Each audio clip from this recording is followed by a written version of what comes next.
본 방송에서 제공하는 투자 정보는 투자 판단에 대한 조언입니다. 방송에서 제공하는 주식의 가치, 가격 상승 및 하락에 대해서는 방송사에서 보장하지 않습니다. 실시간 정보 브리핑입니다. 중국 제조업 경기가 3개월째 위축 국면을 벗어나지 못하고 있습니다.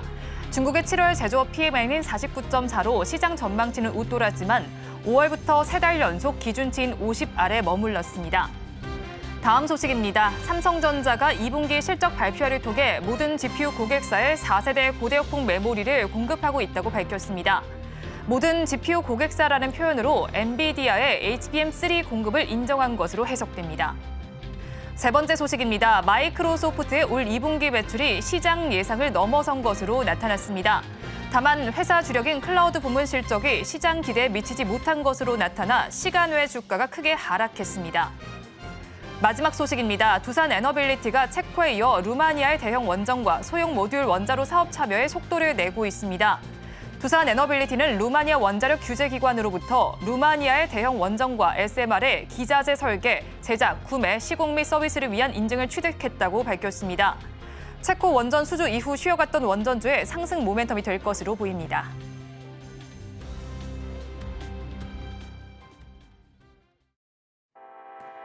시청자 여러분 안녕하세요. 오늘장 내일장 일부 이 시각 시황으로 문 열어보겠습니다. 오늘 아침에 일어나서 정말 깜짝 놀라신 분들 많으셨을 겁니다. 미국의 빅테크 업체들이 급락 양상을 펼쳤습니다. 이 영향을 우리 시장이 그대로 받으면 어떡하나 걱정하셨을 분들 많으셨을 텐데요.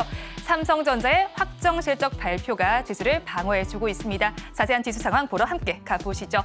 양대 시장 지금 시간 기준으로 혼조 양상을 펼쳐주고 있습니다. 코스피의 경우 0.55% 강세 보여주면서 2,753선에 코스닥 지수 0.85% 내림세가 나타납니다. 796선에 거래가 진행되고 있습니다. 하루 동안 시장은 어떻게 움직였을까요? 코스피 시장을 먼저 살펴보겠습니다. 코스피 하루 동안의 흐름을 살펴보면요. 오후 1시 5분쯤입니다. 고점인 2,755선까지 찍어 올린 이후에는 조금은 상승폭이 제한된 상태입니다. 지금 구간에서는 0.55% 강세 정도를 보여주고 있습니다. 다음으로 코스닥 시장으로 넘어가 보겠습니다. 코스닥 시장의 경우에는 장 초반에 저점을 찍었습니다. 이때가 한 11시 15분쯤이었는데요. 795선까지 내려앉던 지수는 지금은 796선 정도에서 거래가 진행이 되고 있습니다. 다음으로는 수급 양상을 체크해 보겠습니다. 장중에 수급 주체들도 뚜렷한 방향성을 잡지 못하는 모습이 나타났습니다. 코스피 시장을 먼저 살펴보겠습니다. 오늘 코스피 시장에서는 외국인과 기관의 동반 매도가 나타나고 있고요. 기관과 개인의 쌍끌이 매수가 나타나는 가운데 외국인 투자자들이 홀로 파는 모습이 나타나고 있습니다. 외국인 오늘까지 2거래일 연속 매도 양상을 펼쳐주고 있습니다. 장 초반에는 수급 방향성을 잡지 못하는 모습이 나타나다가 10시 35분쯤부터 매도로 방향을 잡았습니다. 기관 투자자들은 반면에 사고 있습니다. 184억 원을 담아내고 있고요. 매수를 하고 있지만 규모가 크지는 않습니다. 중간중간 매도로 전환하는 모습도 관찰이 됩니다. 이런 와중에 개인 투자자들 400억 원 넘게 담아내고 있습니다. 다음으로 코스닥 시장으로 넘어가 보시죠. 코스닥 시장에서는 외국인과 기관의 동반 매도가 나타나는 가운데 개인 투자자들이 홀로 사고 있는 모습이 나타나고 있습니다. 외국인의 경우 2거래일 연속 매도를 하고 있고요. 기관의 경우 6거래일 연속 매수를 하더니 오늘은 매도로 전환된 모습이 특징적입니다. 개인 투자자들만이 홀로 1,000억 원 넘게 담아내고 있습니다. 이어서 선물 시장까지 좀 살펴보면요. 외국인 투자자들의 경우 오전장에서는 매수와 매도 왔다 갔다 하더니 지금 오후 시간 기준으로 매수 포지션으로 자리를 잡고 있는 모습입니다. 이어서 시가총액 상위 종목들의 분위기도 살펴보겠습니다. 코스피 시장을 먼저 살펴보시죠. 코스피 시장 1위부터 5위까지는 혼조 양상이 펼쳐지고 있습니다. 오늘 삼성전자가 활약을 해주고 있습니다. 반도체에서만 영업이익이 6조 원을 넘어서게 되면서 2%대 강세 흐름 보여줍니다. 지금의 주가는 82,800원의 거래가 진행이 되고 있고요. SK하이닉스 역시도 오전장에서는 힘을 내지 못했습니다만 지금 장에서는 상승으로 방향을 틀었습니다. 1.8%대 강세를 보여주면서 192,300원의 거래 진행이 되고 있습니다. 함께 엮어서 볼 수 있는 한미 반도체의 경우 지금 약세를 보이고는 있지만 장중의 낙폭은 꽤 꽤 많이 줄여낸 상태였습니다. 다음으로는 2차 전지 관련주인 LG 에너지 솔루션을 살펴보겠습니다. 테슬라에서 이슈가 나와 있습니다. 리콜을 한다라는 소식이 전해지게 됐습니다. 차량 후드와 관련된 리콜 소식인데 이에 따라서 2차 전지주 약세를 보입니다. 2.55%의 내림세가 나타나게 되면서 32만 4,500원에 거래가 되고 있습니다. 다음으로 삼성바이오로직스 오늘은 쉬어가는 모습이 나타납니다. 하지만 이번 달만 들어서 살펴봤을 때 무려 23%가 넘는 상승 기조를 펼쳐줬습니다. 앞으로 삼성바이오로직스의 주가 흐름 주목을 해보시기 바랍니다. 오늘 장에서는 0.64%의 약세 흐름 가져가고 있습니다. 다음으로 6위부터 10위 종목도 살펴보겠습니다. 6위부터 10위 종목에서는 하락세가 두드러지고 있습니다. 자동차 관련 두 종목이 빠지고 있습니다. 형인 현대차가 조금 더 많이 빠집니다. 0.8%의 내림세가 나타나고 있고요. 자, 오늘 셀트리온 지금 스텔라라와 관련해 수출 소식이 전해져 있지만 3%대 약세 흐름 나타내고 있습니다. 그리고 금융주들 최근에 좀 흐름이 좋았습니다. 하지만 오늘은 혼조 양상이 펼치고 있는데 부실 채권의 경우에 5년 만에 최고치를 기록했다라는 점은 경계를 하셔야겠습니다. 다음으로 코스닥 시장으로 넘어가서 살펴보시죠. 코스닥 시장 1위부터 5위 종목은 모두 하락세를 나타내고 있습니다. 역시나 1위와 3위에 위치한 2차 전지 관련주인 에코프로 비행과 에코프로에서 급락 양상이 펼쳐지고 있습니다. 4%대 내외에서 하락 기조가 나타나고 있고요. 알테오젠의 경우 산토스와 이슈가 나와 있지만 오늘 장에서는 빠지고 있습니다. HLB 3,000당 제약 역시도 내림세가 짙은 모습입니다. 6위부터 10위 종목도 이어서 살펴보시죠.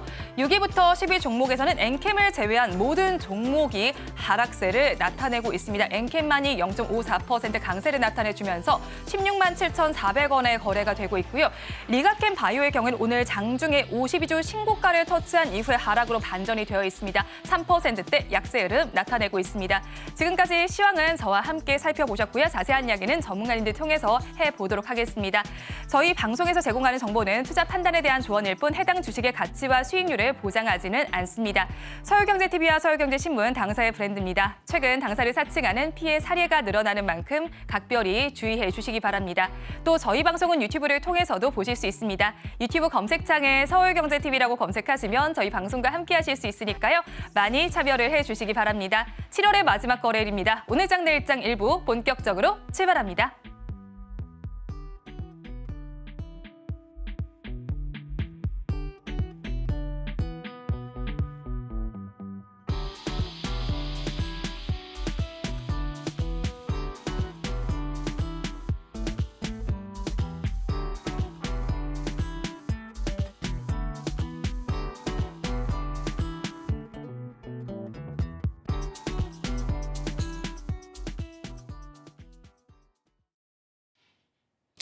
네, AJ 인베스트먼트 이재규입니다.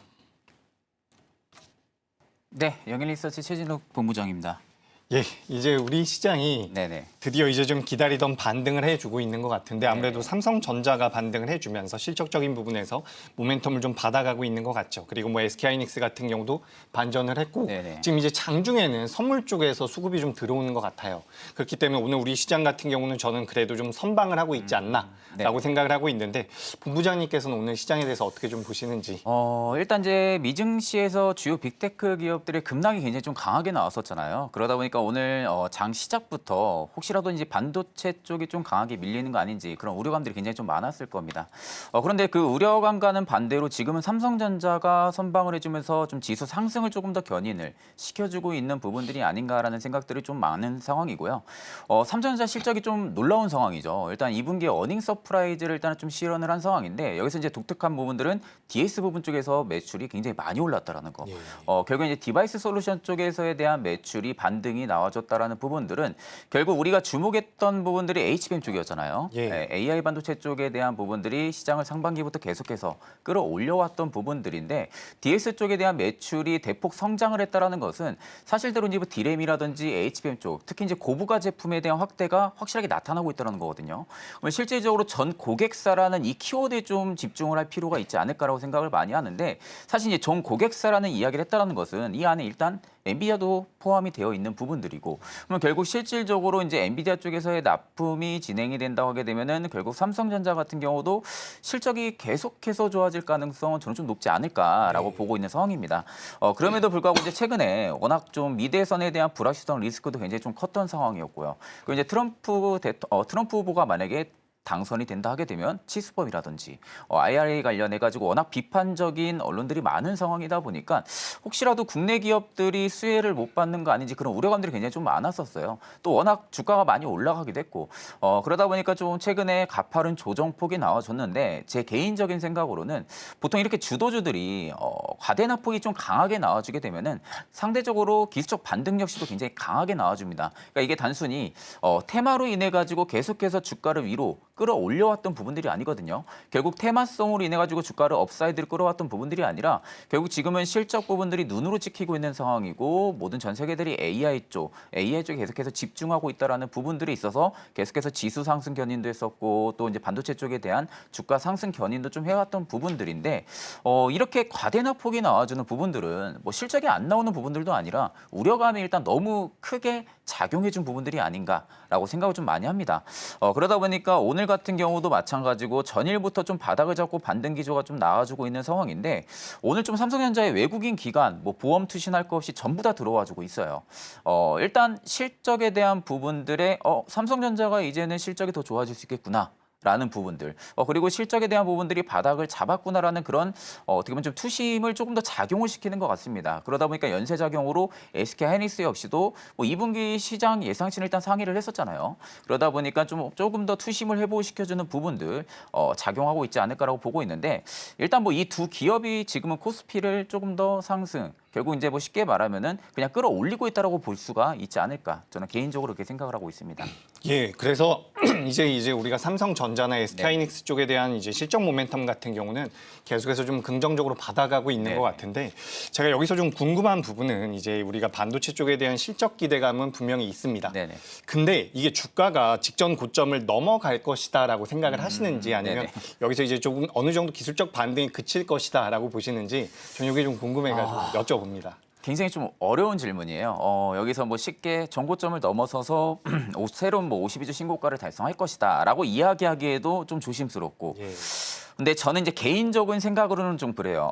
일단 상반기 때 반도체가 이렇게까지 강한 상승 퍼포먼스를 보여줄 거라고 생각한 개인 투자자분들이 과연 얼마나 있을까? 네. 그런 좀 생각을 좀 하고 있거든요. 그러면 결국 내가 지금 여기서 매수를 해야 되나 하다가 놓치는 분들이 굉장히 많으셨을 거예요. 네. 그러면 그런 분들한테가 저는 기회가 될 수 있다라고 보고 있는 상황이고 그럼 반대로 반도체 앞으로 계속해서 좋아질 거야. 뭐 계속해서 HBM 쪽에 대한 수요 폭증할 것이고 그로 인한 실적이 계속 좀 증가해주는 부분들로 인해 가지고 그 믿음으로 계속 홀딩하시는 분들도 계실 거거든요. 네. 근데 저는 이제 지금 실적은 일단은 회복이 되고 있다는 거 눈으로 우리가 확인을 했잖아요. 그렇죠. 그러면 이제 여기서 중요한 것은 과연 이 실적에 대한 눈높이가 분명히 높아졌을 겁니다. 워낙 실적이 잘 나온 상황이다 보니까 실적에 대한 눈높이가 높아져 있는 부분들의 증권사들의 이 목표치 부분들을 과연 얼마나 충족을 시켜줄 수 있을지 여부가 일단은 저는 가장 중요한 키포인트라고 생각을 하고 있고 그러면 저는 이제 개인적인 생각으로 앞전 전고 리테는 나와주지 않을까라고 생각은 하고 있거든요. 네, 일단은 리테스트를 한 번은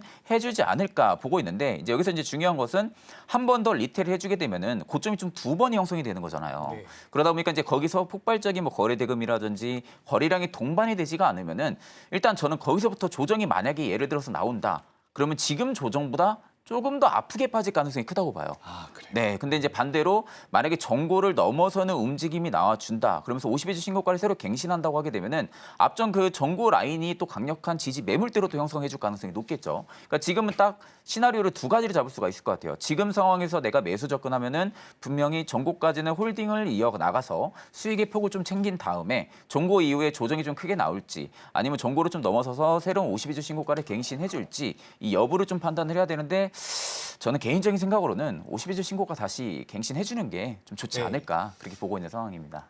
예, 지금 이제 반도체를 가지고 계신 개인 투자자분들이 너무 많기 때문에 저도 이제 긍정적인 코멘트를 많이 드려왔었고 최근에는 어느 정도 조정에 대한 말씀을 드려오긴 했었는데 오늘 이제 강세를 보이는 모습을 보니까 저도 이제 반도체가 다시 한번 살아날 수 있겠다라는 생각이 드는데 네네. 오늘 이제 본부장님께서 반도체 쪽에 대해서 좀 말씀을 많이 해주시는 것 같아가지고 제가 간단하게 한 가지만 더 네네. 여쭤보고 싶은 게 지금 우리가 삼성전자나 SK하이닉스 같은 좀 대형주를 보는 게 나은지 아니면 오늘 보시면 지금 YC라든지 테크윈 같은 기업들은 변동성, 반등이 굉장히 강하게 나오고 있거든요. 네네네. 이런 좀 규모가 작은 기업을 보시는 게 낫다라고 생각을 하는지 여기에 대해서 좀 간단하게 코멘트 부탁드립니다. 예.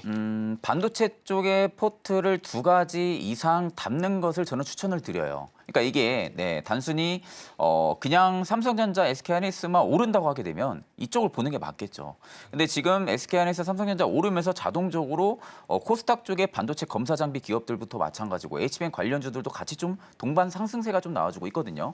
일단 이제 그 안에서 저는 YC 같은 경우는 굉장히 좀 좋게 보고 있는 상황이긴 해요. YC가 지금 어떻게 보면 주요 고객사가 삼성전자이긴 한데 지금 공급 계약 이슈 저는 여기서 끝나지 않을 거라고 봅니다. 그러니까 지금이 어떻게 보면은 시작점이 되는 거죠. 예. 네, 공급 계약 이슈가 지금의 시작으로 인해서 앞으로 더더욱 많은 공급 계약에 대한 이슈가 나올 가능성이 높다고 보고 있고 그 이후로는 일단은 고속 검사 기능을 국내에서 YC 한 곳만 하고 있어요. 예. 네, 그러니까 그만큼 기술력이 굉장히 좋다는 기업이고 특히 이제 일본의 어드반테스트 같은 경우가 고속 검사 기능을 가지고 있는 보유 기업인데 어떻게 보면 그런 얘기도 많잖아요. 국내의 어드반테스트다. 예. 이런 이야기가 많을 정도로 YC의 좀 고속 검사 기능이 계속해서 독보적인 지휘권을 좀 확보를 해줄 가능성이 좀 높다고 보고 있고 이게 결국 중요한 것은 HBM 쪽의 수요가 폭증하게 되면은 결국 검사에 대한 사이클도 빠르게 돌아줘야 된다고 저는 생각을 하거든요. 네. 그러면 결국 기업들 입장에서는 조금 더 빠르게 제품을 빠르게 확보를 해서 납품을 또 진행을 해야 되고 그런 부분들을 놓고 봤을 때는 이 고속 검사 기능이 저는 갈수록 더더욱 부각을 받을 가능성이 높다고 보거든요. 그에 있어서 일단 YC의 주가 같은 경우가 최근에 다시 또 거래 대금들이 강하게 실리고 있는 모습이고 어제쯤 음봉으로 마무리해줬는데 오늘 또다시 강세 흐름들이 나와주고 있기 때문에 저는 만약에 이제 개인적으로 지금은 테스트 장비 기업 하나 정도는 가지고 가도 나쁘지 않다고 봅니다.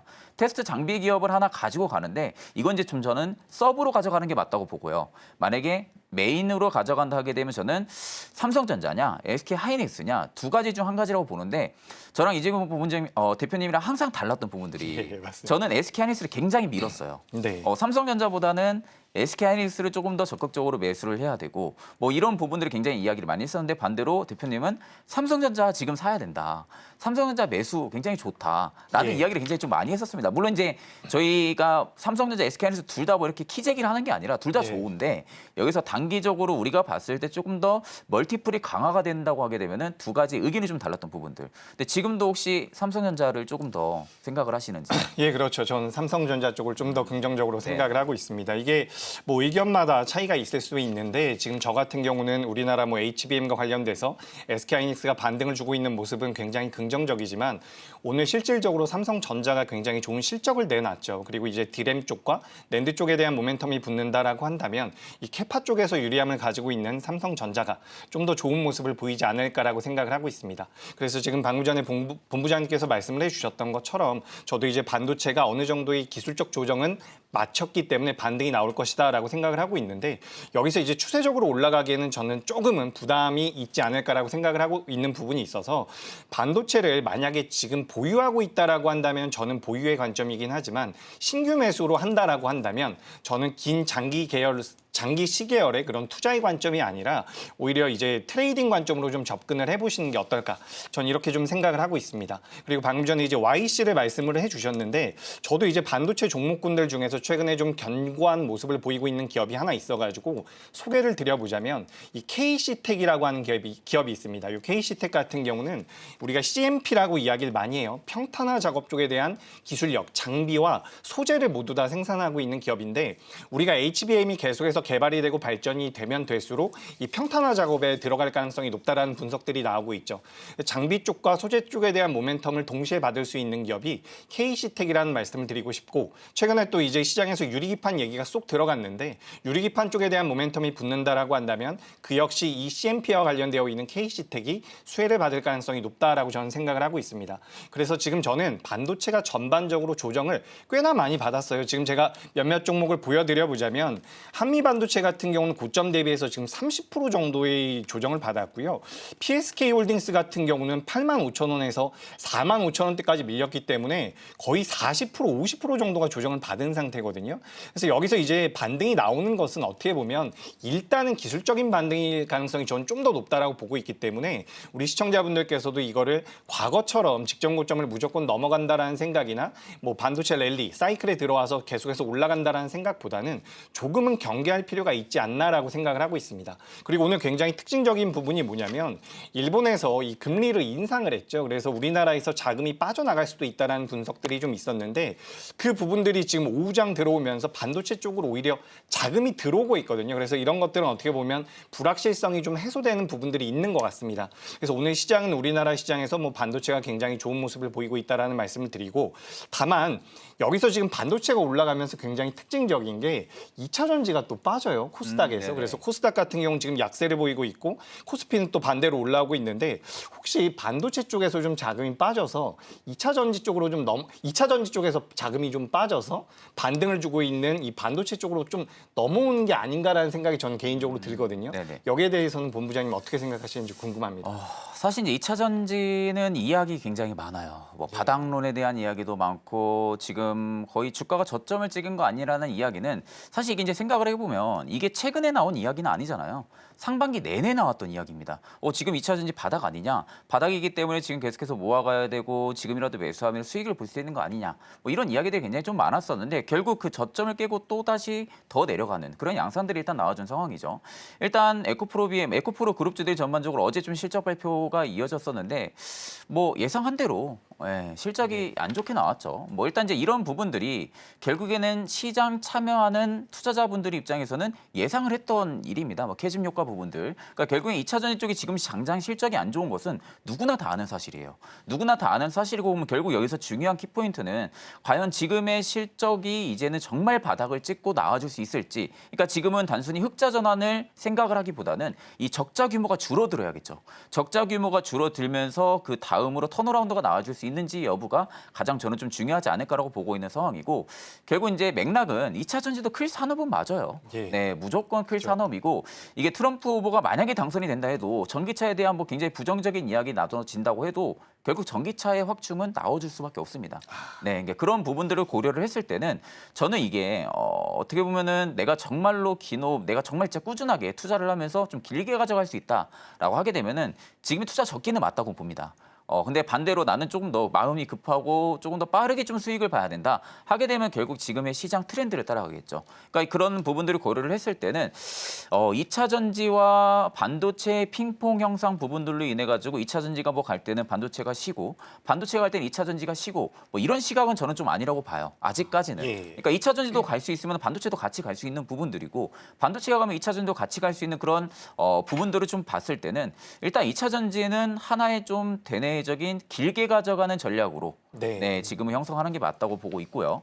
그래서 제가 이제 오늘 초반부터 계속 반도체에 대한 이야기 굉장히 좀 많이 해드렸어요. 그래서 이제 저는 개인적으로 좀 궁금한 부분들이 대표님은 오늘의 시장에 대해서 좀 어떻게 바라보고 계시는지 이 부분이 좀 굉장히 궁금합니다. 네, 일단 저는 반도체가 어쨌든 굉장히 특징적이라서 이 이야기를 많이 나누는 게 좋을 것 같아서 말씀드렸는데 제가 오늘 준비한 것은 이제 조선 쪽입니다. 아무래도 조선 쪽에 대한 분석이 여전히 굉장히 긍정적으로 나오고 있는 부분들이 있죠. 그래서 시장에서 조선 쪽에 대한 모멘텀들이 계속해서 붙고 있는데 여기서 이제 의구심을 갖고 있는 부분들은 실적이 언제 찍히느냐 이 부분이겠죠. 근데 실질적으로 지금 실적이 잘 나오고 있는 부분들 같은 경우는 우리가 좀 긍정적으로 볼 필요가 있지 않을까라고 생각이 되고요. 다만 우리가 이 조선주들 같은 경우는 지금 주가가 어떻게 보면 많이 올라온 부분들이 있어요. HD 한국조선해양이라든지 뭐 삼성중공업 같은 경우도 최근에 주가가 많이 올라왔기 때문에 개인 투자자분들께서 조선 업황에 대해서 기대감이라든지 업황 자체가 좋을 것이다라는 것은 알고 있지만 접근하기는 좀 부담이 되지 않을까라고 저는 생각을 하고 있습니다. 그렇다라고 한다면 우리가 최근에 이번 주 들어서 우리나라 시장에서 특징적으로 많이 올랐었던 테마성을 가지고 있는 종목군들이 뭐가 있냐면 한국가스공사 방송사와 화성밸브 같은 이런 대왕고래와 관련되어 있는 종목군들의 변동성이 좋았거든요. 여기에서 우리가 조선 쪽과 좀 엮어서 투자 아이디어를 확장해 본다라고 한다면 전 조선 기자재 쪽을 보시는 게 어떨까라고 생각을 하고 있습니다. 그래서 오늘도 이제 장 초반에 조금 변동성이 잘 나왔었는데 이제 태광이나 성광 밴드 같은 기업들 그리고 하이로코리아 같은 기업들 같은 경우도 우리가 어떻게 보면 테마성을 어느 정도 엮어서 우리가 시장에서 조선 기자재 쪽으로 생각을 할 수 있는 종목군들이다라고 생각을 하고 있습니다. 그래서 오늘 지금 오후장 들어오면서 반도체 쪽으로 자금이 강하게 몰려갔거든요. 근데 그 전까지만 하더라도 조선주 쪽에 대한 흐름이 굉장히 좋았고 조선주 같은 경우는 환율 상승에 대한 수혜도 받을 수 있을 뿐만 아니라 미국과 중국의 이런 서로 간의 견제를 통해서도 우리나라 기업들이 수혜를 받을 가능성이 굉장히 높다라는 거죠. 근데 다만 여기서 문제는 개인 투자자분들 입장에서 주가가 많이 올라가 있는 조선주들을 공략하기가 좀 어렵지 않을까라고 생각이 돼서 전 기자재 쪽을 좀 보시는 게 어떨까라고 말씀드리고 싶고요. 그중에선 이제 피팅 밸브와 관련되어 있는 태광과 성광 밴드 그리고 하이로코리아 같은 기업들에 대해서 관심이 좀 필요하지 않을까라는 그런 의견을 드려보도록 하겠습니다. 제가 지금 여기서 이제 좀 개인적으로 궁금한 부분들은 조선주도 굉장히 좋아요. 예, 조선주도 굉장히 좋은데 항상 그런 이야기들이 굉장히 문득 많이 나왔었잖아요. 황금 사이클에 대한 이야기. 한번 출발을 하면은 정말 짧게 가면 1년. 길게 가면 1년 이상 가고 이런 사이클이 계속해서 올해 상반기 내내 이야기는 굉장히 많았었거든요. 근데 저는 개인적인 생각으로 지금 미대선 부분들도 작용을 해주고 있는 게 아닌가라는 좀 이런 의구심이 좀 많이 들거든요. 만약에 트럼프 후보가 만약에 당선이 된다 하게 되면은 저는 가장 크게 수혜를 받을 수 있는 게 재건이라고 생각을 하고 있거든요. 네. 그럼 결국 재건주들이 올라가게 되면은 조선주들 입장에서도 수혜 아니냐. 그렇죠. 네, 이런 개인적인 생각들이 드는데 혹시 대표님도 그렇게 생각을 하고 예, 계시나요? 여기서 굉장히 중요한 부분이 뭐냐면 지금 제가 기자재 쪽으로 보시는 게 어떨까라고 말씀드렸는데 지금 우크라이나 재건 쪽에 대한 모멘텀들도 조선주들이 어떻게 보면 받아갈 수가 있어요. 피팅 밸브 쪽에서. 피팅 밸브, 건설 쪽에 들어가는 피팅 밸브 쪽에 대한 매출도 우리나라 기업들이 잘 나오고 있는 부분들이 메리트가 있다라는 말씀을 드리고 싶고 실제로 이제 미국에서 트럼프가 당선이 되지 않는다라고 하더라도 이 조선주들 같은 경우는 어쨌든 노후화된 선박들이 많기 때문에 친환경 쪽에 대한 수요가 계속해서 늘어날 가능성이 높다라고 보시면 좋을 것 같습니다. 그런 관점에서 본다면 저는 조선주들은 여전히 좋은 슈퍼사이클에 들어갔다라고 생각을 하고 있는 부분이고 여기서 이제 주가가 너무 올라간 게 부담이 된다라고 한다면 기자재 쪽을 역시나 보시는 게 어떨까라는 말씀 드려보도록 하겠습니다. 네, 일단 저랑 거의 공통된 의견인 것 같아요. 저도 일단 실질적으로 재건주들이 수혜는 분명히 받을 거라고 보고 있는 상황이고 그러면 조선주들도 당연히 반사 수혜를 받을 수밖에 없는 그런 구조적인 위치에 있다라고 보고 있는 상황이기 때문에 뭐 결국 지금은 조선주들도 투자 사이클에 있어가지고 매수하기 굉장히 좋은 시기다. 그렇게 보고 계시는지. 그렇죠. 저는 이제 매수하기 좋은 그런 기회라고 생각을 하고 있고 제가 굉장히 짧게 이제 투자 아이디어를 잠깐 확장해 드리자면 오늘 시장에서 좀 빠르게 변동성이 나온 기업이 뭐냐면 사마 페인트나 조광 페인트 같은 페인트 관련주들이 오랜만에 좀 변동성이 나왔거든요. 아까 전에 이제 본부장님께서도 그 우크라이나 재건 쪽에 대한 이야기를 하셨죠. 우리나라 건설주들도 주가 흐름이 좋고요. 조선주들도 주가 흐름이 좋습니다. 요 업황이 개선된다라고 한다면 페인트 쪽도 보실 필요가 있다라는 생각을 하고 있어요. 지금 시장에서 페인트 쪽에 대한 관심도가 굉장히 떨어지고 있는데 저는 우리 시청자분들께서도 이 페인트 쪽에 대해서는 그래도 한 번 정도는 체크하시는 게 어떨까라고 생각을 하고 있으니까 이 부분을 참고하시면 도움이 될 것 같습니다. 네, 일단 오늘 전반적으로 반도체 조선에 대한 이야기를 좀 해드렸는데 또 이제 계속해서 저희가 이제 공략주까지도 좀 준비를 했으니까 영상 꼭 끝까지 시청을 해주시면 되실 것 같습니다.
네, 오늘 코스닥 시장 상장을 알린 종목부터 한번 살펴보도록 하겠습니다. 이름하여 PNS 미케닉스인데요.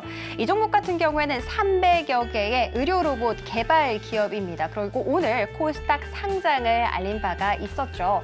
그리고 지금 보이시는 것처럼 공모가는 22,000원에 그리고 일반 투자자 경쟁률에 있어서는 굉장히 큰 흥행을 했습니다. 1585대 1을 기록했는데 왜 이렇게 큰 흥행을 끌었나라는 것을 살펴보니까 이 의료 로봇에 있었습니다. 대표 제품으로 봤을 때 바로 워크봇이라는 것을 꼽을 수가 있거든요. 걷기 어려운 환자들이 잘 걸을 수 있게끔 도움을 주는 로봇이다 생각을 해주시면 좋을 것 같고요. 힐러봇 같은 경우에는 상지, 재활훈련, 보조 로봇, 그리고 베이비봇 같은 경우에는 아기들이 잘 걷지 못하잖아요. 이런 아기들이 잘 걸을 수 있게끔 도움을 주는 로봇입니다.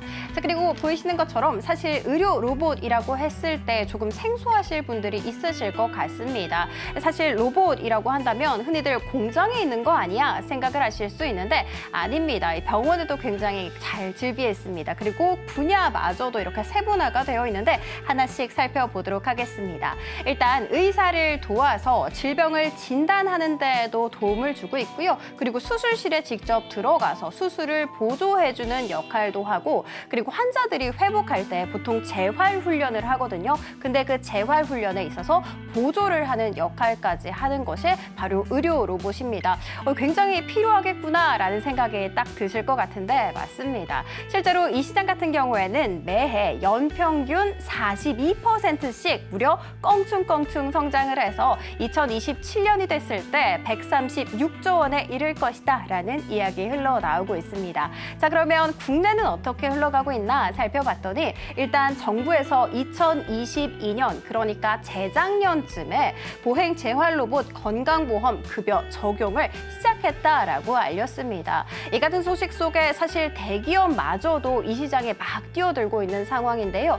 대표적으로 현대차 꼽을 수 있겠고 그리고 많은 분들 아시는 것처럼 삼성전자 웨어러블 로봇 보핏을 꼽을 수 있을 것 같습니다. 이 보핏 같은 경우에는 실제로 상반기부터 시작을 해서 출시를 알렸고 그리고 나아가서는 지금 현재 실버타운에 굉장히 잘 공급을 하고 있다라는 이야기까지 전해지고 있습니다. 자, 그러면 이 PNS 미케닉스 같이 관련주로 엮을 수 있는 것이 바로 이렇게 5가지 종목이거든요. 오늘 상장을 알렸음에도 불구하고 뷰노를 제외한 모든 종목들이 약세를 보이는 안타까운 흐름 가져가고 있습니다. 실제로 시장의 관심에서 조금 멀어지긴 했죠. 그래도 혹시라도 관심 받을 수 있을까 봐 제가 장략하게 정리 도와드리도록 하겠습니다. 일단 딥노이드 같은 경우에는 올해 6월 들어서 주가가 계속해서 우하향 그래프를 그리고 있었습니다. 그런데 최근에 개인 맞춤형 디지털 헬스케어 개발 소식을 전한 바가 있었고 그리고 뷰노 같은 경우에는 딥카스 이야기 꺼낼 수 있을 것 같은데 FDA 허가 임박 정말 코앞에 두고 있습니다.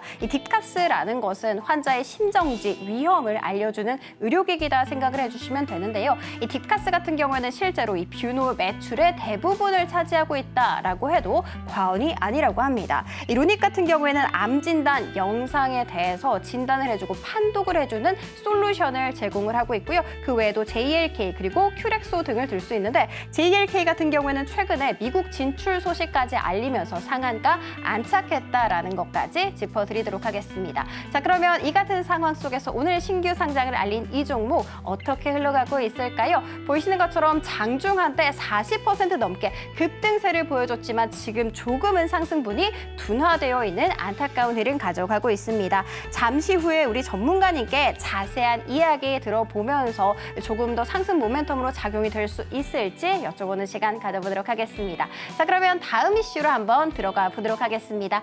다음 제가 준비한 소식은 바로 삼성전자 이슈인데요. 많은 분들 아실 것 같습니다. 삼성전자가 2분기 영업이익이 10조 4천억을 웃돌게 되면서 전년 동기 대비해서 1,462%나 껑충 뛰었다라고 하면서 어닝 서프라이즈를 내놨죠. 어떻게 이렇게 잘 좋은 성적표 내놓을 수 있었나 살펴봤더니 반도체 영업이익이 6조 4천억 원을 기록했습니다. 그리고 이렇게 좋은 영업이익을 기록했던 것은 역시나 디램과 낸드 가격 상승에 영향을 받은 것으로 풀이가 되는데 디램 같은 경우에는 최대 18% 그리고 낸드 같은 경우에는 최대 20%까지 가격이 껑충 올라가게 됐다라는 거 이야기 전해줬습니다.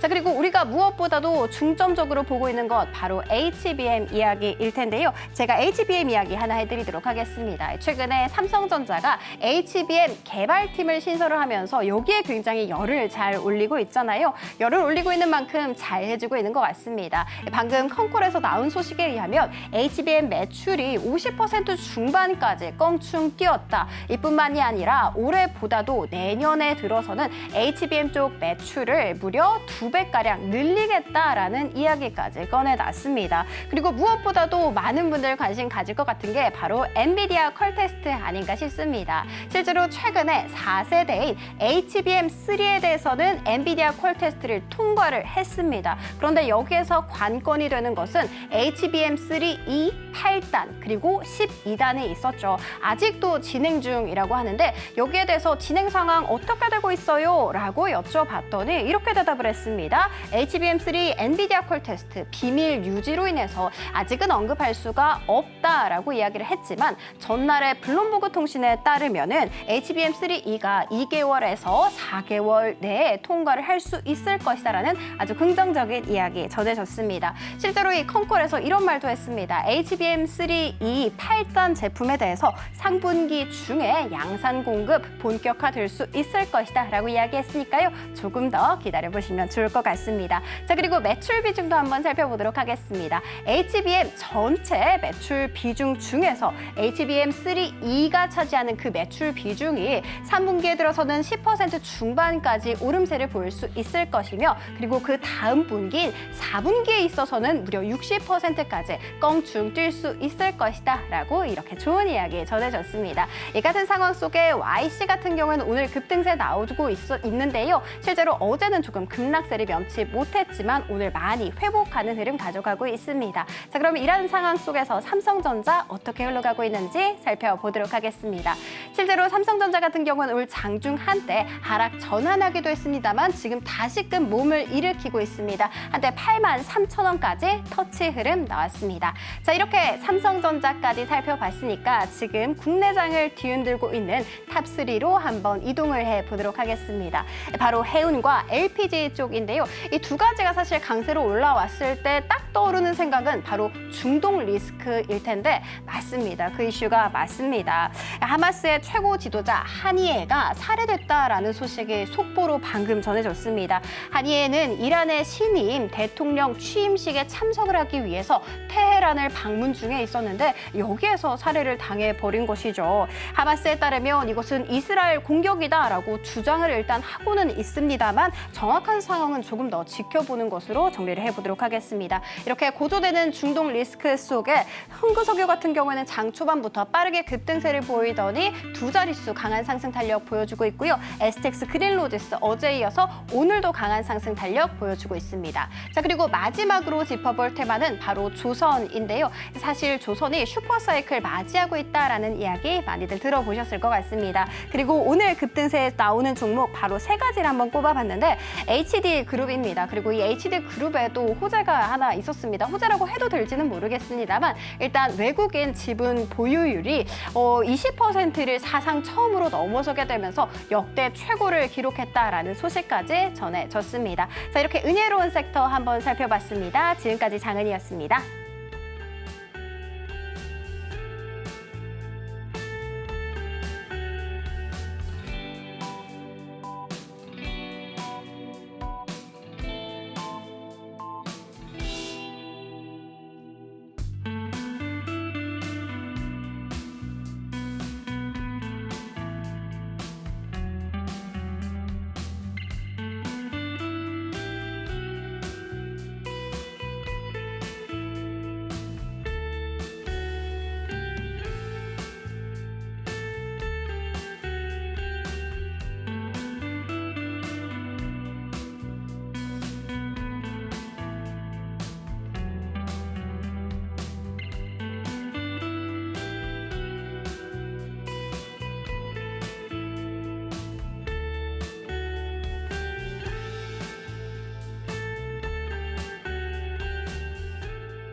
네, 장안의 화제죠. 네네. 은혜로운 섹터 지금까지 들어봤는데 뭐 이슈와 탑3 테마 쪽에 대해서 이야기를 나눠주셨습니다. 근데 네네. 본부장님께서 좀 인상 깊게 보셨던 내용이 있는지 궁금합니다. 저는 일단 그동안 좀 굉장히 좀 많이 쉬었던 의료 AI 쪽. 예. 이제는 정말로 장맛빛 부분들의 주가 상승을 볼 수 있을지 이런 부분들을 좀 기대를 하시는 분들도 굉장히 좀 많으실 거예요. 네. 저는 일단 이제 개인적인 생각으로는 의료 AI 쪽이 지금 당장 강하게 또 상승을 해주기에는 아직은 좀 역부족이지 않을까라고 좀 개인적으로 생각을 많이 하고 있습니다. 물론 이제 의료 AI 쪽 같은 경우가 실제로 국내 같은 경우는 의료 시스템이 굉장히 잘 돼 있어요. 인프라 같은 게 굉장히 좀 잘 돼 있기 때문에 막상 의료 로봇에 대한 부분들이 도입이 된다고 해도 이게 많은 병원에서 그렇게 순차적으로 도입을 좀 크게를 시키지 않을 가능성이 저는 높다고 보거든요. 워낙 의료 쪽에 대한 인프라가 잘 확충이 되어 있기 때문에.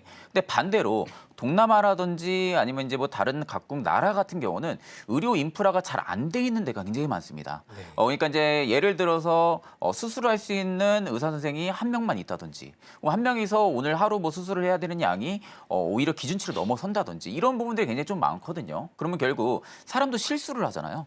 네. 실수를 할 수밖에 없기 때문에 의료 사고로도 이어질 수 있는 부분들이 있어서 오히려 저는 의료 AI 쪽을 바라보게 되면 수출이 굉장히 잘 되는 기업을 봐야 된다고 봐요. 그러니까 국내에서도 굉장히 판매 채널이 확대가 돼가지고 잘하는 기업도 물론 중요하긴 하겠지만 해외 판매 채널이 더 중요하다고 봅니다. 네. 결국 이제 국내 쪽에서는 좀 한정된 그 기준치 내에서 좀 움직일 가능성이 높다고 보고 있고요. 그럼 반대로 해외 쪽에서 굉장히 좀 많은 평을 받고 있고 해외 쪽에 이미 좀 도입이 되고 있는 이런 기업들 같은 경우가 저는 오히려 지금의 주가가 굉장히 많이 떨어졌잖아요. 굉장히 많이 떨어졌습니다. 많이 떨어졌는데 특이한 점 같은 경우는 거래량이 좀 많이 줄었다라는 거예요. 일단 거래량이 터지면서 주가가 좀 계속해서 끌어내려왔던 부분들이 아니라 거래량이 오히려 줄면서 오히려 바닥까지 계속 좀 내려왔다라는 부분들은 시장에서 그만큼 지금 많은 관심을 못 받고 있다는 거거든요. 시장에서 많은 관심을 못 받았을 때 우리가 항상 좀 생각을 해봐야 됩니다. 반도체가 이렇게 잘 갈지 누가 알았겠어요? 작년, 재작년에. 굉장히 주가 많이 떨어졌잖아요. 그때 당시에 2차 전지만 다들 사람들이 집중하고 있었지 반도체 잘 안 봤습니다. 근데 저는 그게 기회라고 봐요.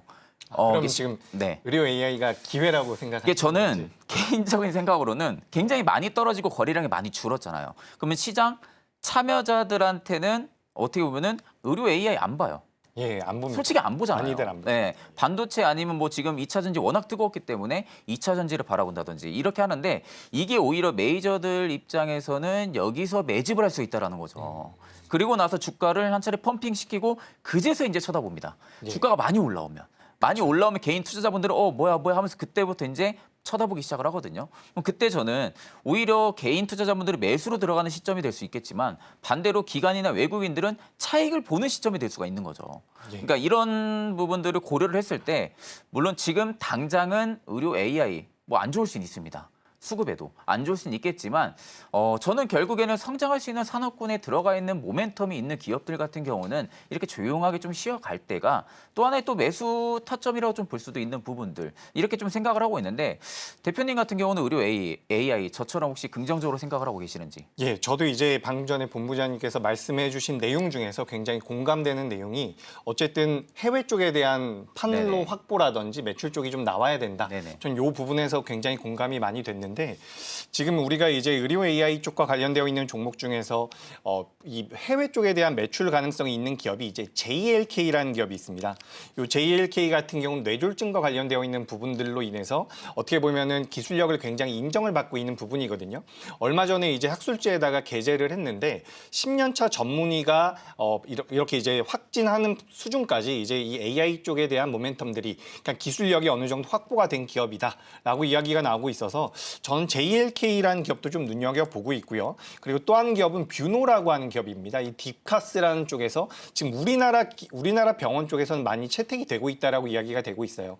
우리가 6월 달 기준으로 우리나라 시장에서 약 90개 병원에 지금 들어가고 있다라고 하는데 한 개 병원에서 약 6천만 원 정도의 수익이 나온다라고 이야기가 되고 있습니다. 그래서 이제 뷰노의 회사 입장에서는 연말까지 이제 150개 정도까지 병원 규모를 그러니까 뷰노 뷰노가 가지고 있는 이 AI 솔루션, 딥카스 쪽에 대한 채택을 늘리겠다라는 이런 계획을 가지고 있고 그런 계획이 나온다라고 한다면 연간 약 90억 정도의 수익이 나온다라는 거죠.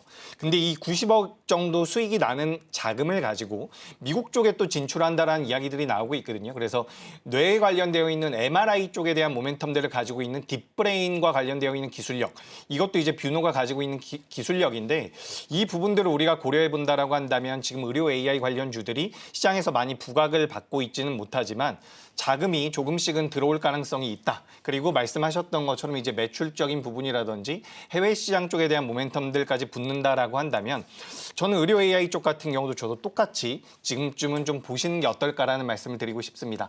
다만 그동안 대장주의 역할을 해줬었던 기업이 루닛이잖아요. 근데 루닛 같은 경우는 지금 시가총액이 1조가 넘어가는 상황이기 때문에 조금은 부담이 될 수 있다라는 말씀 드리면서 우리가 오늘 그러니까 신규 상장주였죠. 신규 상장주 그러니까 이름도 굉장히 어려운데 PNS 미케닉스가 상장이 되면서 오늘 관련되어 있는 내용들을 좀 이야기를 해봤어요.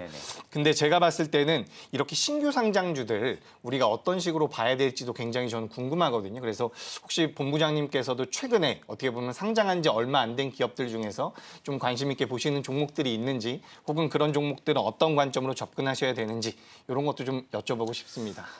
물론 이제 신규 상장주들 같은 경우가 또 많은 개인 투자자분들이 관심을 많이 가져요. 왜냐하면 워낙 상장을 한 첫날부터 뭐 따상이라든지 따따상이라든지 뭐 이런 이야기도 굉장히 좀 많고요. 수급적인 부분들로 인해서 뭐 당일 단타를 치려는 그런 수급들도 굉장히 많은 상황들인데 저는 신규 상장주들 중에서 그나마 정말로 단기간에 좀 수익성을 뽑아낼 수 있는 그런 기업들이 뭐가 있을까라고 하게 되면 개인적으로는 시프트업이라고 좀 생각을 많이 합니다. 그러니까 지금까지 이야기했던 거는 굉장히 동떨어진 이야기이긴 해요. 게임주이기 때문에. 굉장히 좀 동떨어진 이야기이긴 하지만 제가 시프트업을 개별적으로 좀 좋게 보는 이유는 일단 첫 번째 투자 포인트는 신규 상장주라는 매력. 그리고 IPO 쪽에서도 대어라는 이야기 굉장히 좀 많았었죠. 그만큼 시장에서 아직까지도 관심을 많이 받고 있을 겁니다. 특히 수급적인 면을 놓고 보면요. 기간이 굉장히 많이 남고 있어요. 기간이 상장 첫날부터 딱 하루 팔고요. 지금까지 계속 담아내고 있습니다. 근데 반대로 연기금은 아직까지 한 번도 팔지 않고 계속 담아내고 있거든요. 그러니까 지금 기관과 투신, 연기금 할 거 없이 계속 매수세가 들어와주고 외국인과 개인만 계속 들락날락하는 이런 매수 유지가 좀 되고 있는 상황인데 저는 오히려 이렇게 메이저들이 꾸준하게 지금 자리에서 매집을 한다라는 부분들은 조만간에 뭐 개별적인 뭐 재료라든지 아니면 이런 부분들이 좀 나오지 않을까라고도 좀 개별적으로 생각을 많이 하고 있는 상황이고 시프트업의 서블커처 분야에서는 좀 굉장히 특화된 기술력을 가지고 있는 기업입니다. 우리가 좀 잘 알고 있는 승리의 여신 니케. 이거 굉장히 대박을 많이 쳤죠. 해외 시장 쪽에서 이미 대박을 좀 많이 쳤었고 해외 시장 쪽에서에 대한 매출 스토어가 좀 많이 내려왔었다가 이번 올 여름에 업데이트를 대규모로 진행을 했어요. 업데이트를 진행하면서 그때부터 글로벌 모바일 게임 시장에서 다시 매출이 반등이 나와주고 있는 상황입니다. 근데 또 부수적으로 승리의 여신 니케만 있는 게 아니라 데스티니 차일드. 까지도 지금 굉장히 잘 되고 있는 상황이거든요. 올해 4월에는 스텔라 블레이드까지도 주요 라인업으로 볼 수가 있는 상황인데 자 그러면 여기서 이제 시프트업이 중요한 부분들은 기존 게임들 굉장히 잘 되는 거 알겠어. 매출 잘 나와. 그러면 이제 이 IP 부분들이 과연 확대가 될 수 있는지 여부가 저는 중요하다고 봐요. 그러면 결국 IPO 쪽에서 자금을 확보한 부분들을 가지고 얼마나 더 많은 IP를 만들어낼 수 있는지 여부가 앞으로 좀 시프트업의 주가 상승 모멘텀이 더욱더 발휘가 될 가능성이 높다고 보고 있고 일단 승리의 여신 니케 같은 경우도 중국 판호까지 만약에 발급이 된다라고 하게 되면은 추가적인 성장이 조금 더 나올 가능성이 굉장히 좀 높겠죠. 그렇기 때문에 오히려 지금 상황에서는 게임주들을 또다시 봐야 되는 이유 중에 가장 큰 거는 독일 게임스컴. 이 8월 달에 예정이 되어 있습니다. 일단 독일 스컴 같은 지금 게임 스컴 같은 경우가 이번에 좀 큰 규모로 또 행사를 진행을 하고 국내 기업들이 대규모로 좀 신작 라인업을 많이 공개를 하거든요. 그러니까 이런 부분들이 또 하나의 게임즈 쪽에 투심 회복시켜줄 가능성이 높다라는 점을 볼 때는 시프트업 저는 충분히 지금 시점에서 개별적으로 좀 투자가 가능하다라고 보고 있는 상황이고요. 저는 지금 목표가 같은 경우를 지금 시점에서 한 79,000원대까지는 충분히 가져가도 된다고 봅니다. 79,000원대까지는 상승 여력이 일단 1차적으로 있을 거라고 보고 있는 상황이고 손절가는 61,000원대를 좀 보고 있는데 손익비 굉장히 좋아요. 손익비가 굉장히 좋기 때문에 저는 충분히 매수 관점을 보셔도 나쁘지 않다라고 보고 있고요. 그럼 저는 오늘 시프트업을 좀 준비를 했는데 대표님 같은 경우는 또 혹시 신규 상장주에서 준비를 하셨는지 아니면은 다른 쪽에서 좀 준비를 하셨는지? 예, 저는 뭐 개인적으로 신규 상장주는 많이 선호하지 않아가지고 아까 이제 우리가 초반에 좀 짚어봤었던 조선 쪽에서 아, 네네. 기자재 쪽으로 좀 엮어가지고 준비를 해봤는데 바로 이 태광이라고 하는 기업입니다. 이 태광 같은 경우는 뭐 많은 투자자분들께서 알고 계실 거예요.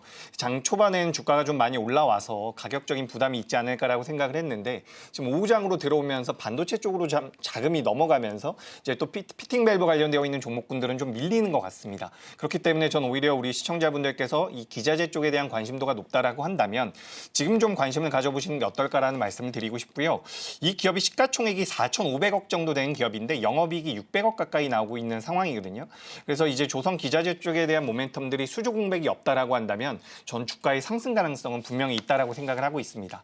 현재 16,300원대에서 거래가 되고 있는데 이것보다 좀 낮은 가격에서 공략을 해보시면 좋을 것 같고요.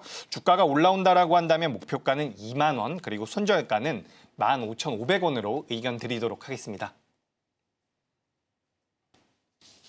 네, 일단 오늘 서로 좀 공략들 좀 준비를 많이 했는데 다음 주 굉장히 좀 기대가 됩니다. 예. 그렇기 때문에 좀 지금까지 시청해주신 분들 굉장히 좀 감사하고 저희 앞으로도 계속해서 공략주에 대한 이야기 그리고 업황의 전반에 대한 이야기 꾸준하게 좀 해드릴 테니까 또 많은 시청 부탁드리겠습니다.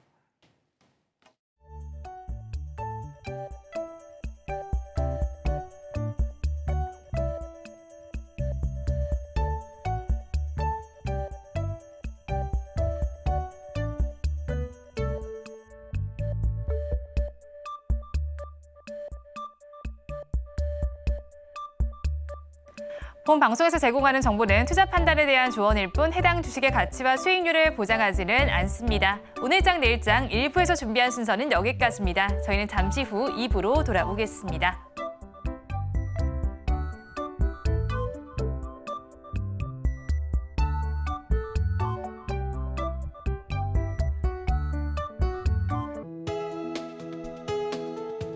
본 방송에서 제공하는 투자 정보는 투자 판단에 대한 조언입니다. 방송에서 제공하는 주식의 가치, 가격 상승 및 하락에 대해서는 방송사에서 보장하지 않습니다.